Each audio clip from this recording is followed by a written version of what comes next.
ದಿನ ಅಲ್ಲ, ಪೋಲಿಯೋ ದಿನ. ಬೆಳಿಗ್ಗೆ ಎದ್ದು ಡಿಂಪಿ ಅಳ್ತಾ ಇದ್ಲು ಅಂತ ಹೇಳಿ ನಾನು ಅವಳ ಸಮಾಧಾನ ಮಾಡಿ ಪೋಲಿಯೋ ಹಾಕಕ್ಕೆ ಅಂತ ಕರ್ಕೊಂಡು ಹೋದ್ರೆ ಆರಾಮಾಗಿನೋ ಹಾಕ್ಸ್ಕೊಂಡ್ಲು ಅಂತ ಇಮ್ಯಾಜಿನ್ ಮಾಡಬೇಡಿ. ಅಳ್ತಾ ಇದ್ಲು ಯಾವ ರೇಂಜಿಗೆ ಅಂದ್ರೆ ಅವ್ಳ ರಿಯಾಕ್ಷನ್ ನೋಡಿ ನನಗೆ ಡೌಟ್ ಆಯ್ತು, ಹೊಸದಾಗಿ ಏನಾದ್ರು ಇಂಜೆಕ್ಷನ್ ಮಾಡ್ತಾ ಇದ್ದಾರಾ ಅಂತ.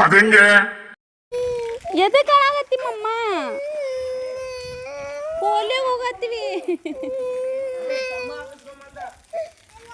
ಈ ರೇಂಜಿಗೆ ಹೇಳ್ತಾ ಇದ್ಲು. ಅವಳನ್ನ ಸಮಾಧಾನ ಮಾಡಕ್ಕೆ ಗಾರ್ಡನ್ ಅಂತ ಹೇಳಿ ನೆಪ ಹೇಳ್ದೆ. ಆಲ್ಮಟ್ಟಿ ಡ್ಯಾಮ್ ಕರ್ಕೊಂಡು ಹೋಗ್ತೀನಿ ಅಂತ ಹೇಳಿ ಅದೆಂಗೋ ಸಮಾಧಾನ ಮಾಡಿ ಪೋಲಿಯೋ ಏನೋ ಹಾಕಿಸ್ಬಿಟ್ಟೆ. ಆಮೇಲೆ ಕರ್ಕೊಂಡು ಹೋಗಿಲ್ಲ ಅಂದ್ರೆ ಅವ್ಳು ಬೀಳ್ತಾಳ, ಬಿಡೋದು ಇಲ್ಲ, ಅವಾಗೂ ಅಳಕ್ ಸ್ಟಾರ್ಟ್ ಮಾಡ್ತಾಳೆ ಅಂತ ಹೇಳಿ ಹಂಗೋ ಹಿಂಗೋ ಮಾಡಿ ಹೆಂಗಿದ್ರು ನಮ್ಮ ಅಕ್ಕನ ಆನಿವರ್ಸರಿ ಇತ್ತು ಅಂತ ಹೇಳ್ಬಿಟ್ಟು ಇವತ್ತು ಅವಳನ್ನ ಕರ್ಕೊಂಡು ಹೋಗೇ ಬಿಟ್ವಿ. ವೆಡ್ಡಿಂಗ್ ಆನಿವರ್ಸರಿ ಸೆಲೆಬ್ರೇಟ್ ಮಾಡ್ದಂಗೂ ಆಯ್ತು, ಹಂಗೆ ಆಂಜನೇಯಿಗೆ ಒಂದು ನಮಸ್ಕಾರ ಮಾಡ್ದಂಗೂ ಆಯ್ತು ಅಂತ ಹೇಳಿ ಪ್ಲಾನ್ ಮಾಡಿ ಹೊರಟ್ವಿ ಮನೆಯಿಂದ.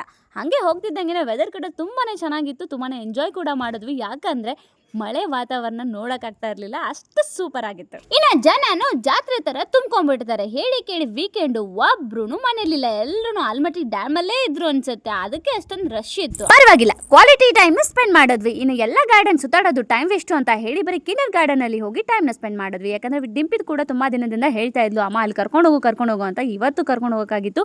ಫೈನಲಿ ಹೋಗಿ ಅವಳಿಗೆ ಇಷ್ಟ ಬಂದಂಗೆ ಆಟ ಆಡೋಕ್ ಬಿಟ್ವಿ. ಇನ್ನು ನಮ್ಮ ಆಲ್ಮಟ್ಟಿನ ಯಾವ ರೇಂಜಿಗೆ ಅಪ್ಡೇಟ್ ಮಾಡ್ತಾ ಇದ್ದಾರೆ ಅಂದ್ರೆ ಗುರು ನೀನ್ ಇಮ್ಯಾಜಿನ್ ಮಾಡಕ್ಕಾಗಲ್ಲ, ಆ ರೇಂಜಿಗೆ ಅಪ್ಡೇಟ್ ಮಾಡ್ತಾ ಇದ್ದಾರೆ. ನೋಡ್ತಿದ್ದಂಗೆನೆ ಸುಸ್ತಾಗಿ ಹೋಗ್ತಿದ್ಯಾ, ಆದ್ರೂ ಜಾಗ ಕೂಡ ಮುಗಿಯಕ್ಕಾಗಲ್ಲ. ಇನ್ನು ಆಟ ಆಡಿ ಸುಸ್ತಾಗಿದ್ವಿ ಅಂತ ಹೇಳಿ ಇರೋ ಬರೋ ಸ್ನಾಕ್ಸ್ ನ ಆರ್ಡರ್ ಮಾಡಿ ತಿನ್ಕೊಂಡು ಮನೆಗೆ ಖುಷಿಯಾಗಿ ಆಟ ಆಡ್ಕೊಂಡು ಬಂದ್ವಿ ಮನೆ ಕಡೆ. ಮುಂದಿನ ವಿಡಿಯೋದಲ್ಲಿ ಮತ್ತೊಂದ್ಸರಿ ಸಿಗೋಣ ಅಂತ ಹೇಳ್ತಾ ಈ ವಿಡಿಯೋಗೆ ಬಾಯ್.